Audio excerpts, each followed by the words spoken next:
Trump's second term, these Democrats are left grasping at straws heading into next year's midterms. They're trying to drive down President Trump's poll numbers through a whole bunch of lies and distortions. Question is it working? Let's ask our panel of analysts from Zeus Political Index, Patrick Allocco, and the pollster for McLaughlin and Associates and Trump 2024 campaign pollster, Jim McLaughlin. Gentlemen, welcome. Patrick, to you first. Let's look at a statement you made in your recent newsletter claiming, quote, Donald J. Trump is the most numerically stable president of the last 30 years. What do you mean by that? Sure. When you look at his overall approval, not issue approval, but his overall approval, he lives within a very narrow band compared to other presidents like Biden. In one term, his swing was 20 points. If you look at other presidents, President Bush, 43, swung within 65 points. Obama was in a 36-point range. So Trump always seems to falls back within a 45 to 47% range when you apply screens like likely voter or registered voters. Jim, I want to take a look at this week's averages on the presidential approval ratings. So we're looking here for the most part, averages have him in the low 40s, but your polling, some of the most accurate out there, kind of resonates with that 45 to 47% range. What is it with these other pollsters who have been wrong time and again, at least in the last 3 to 4 news cycles?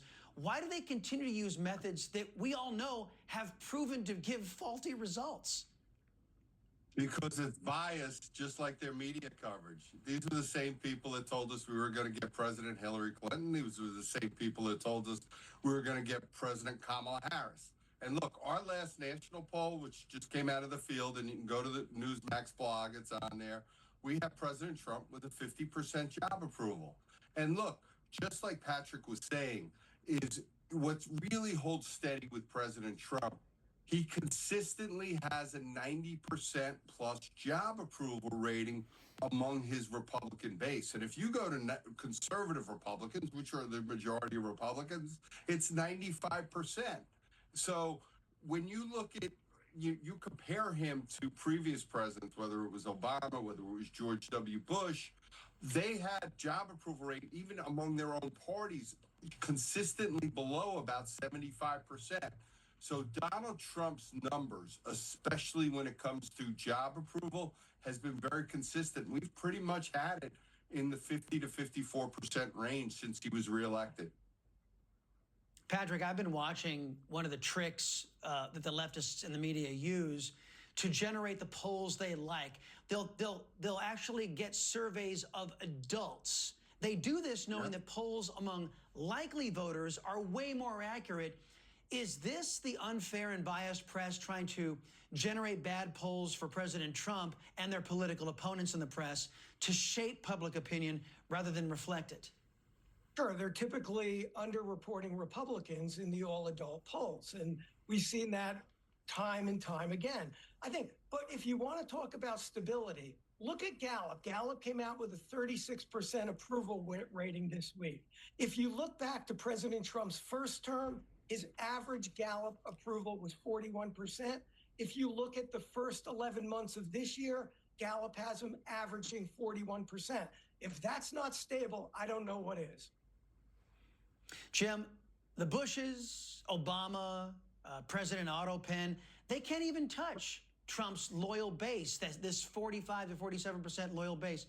Why is it in your mind that Trump stays within that unshakable 45 to 47% approval range? How does he do it? Because he's kept his promises and he keeps his record of success. One of the questions we've asked in our polls is, while I may not agree with everything that Donald Trump says or does, I like the fact that he puts America first and he puts the American people first.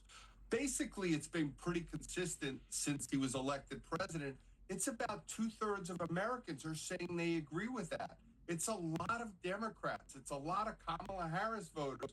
And it's a majority of the independent voters are saying they like what the president does. And the other interesting part is when we start measuring Donald Trump versus the Democrats on issues, whether it's immigration, whether it's inflation, whether it's taxes, whether it's crime, safety, keeping the American people safe, Donald Trump still has significant advantages over the Democrats head to head on those issues. And I'll give you another secret out there, folks, and it was given to us by the great late Rush Limbaugh, who said the reason why President Trump can't be impacted by the biased press and left-wing media is they didn't create him. He has a bond with his voters that is only he can break that bond, and that is the reason why he has that solid level. This is some good advice for the politicians out there. You hitch your wagon to the biased left-wing press, and they own you, and they own your approval ratings too. Jim McLaughlin and Patrick Allocco, thank you, gentlemen. Appreciate the time. Coming up.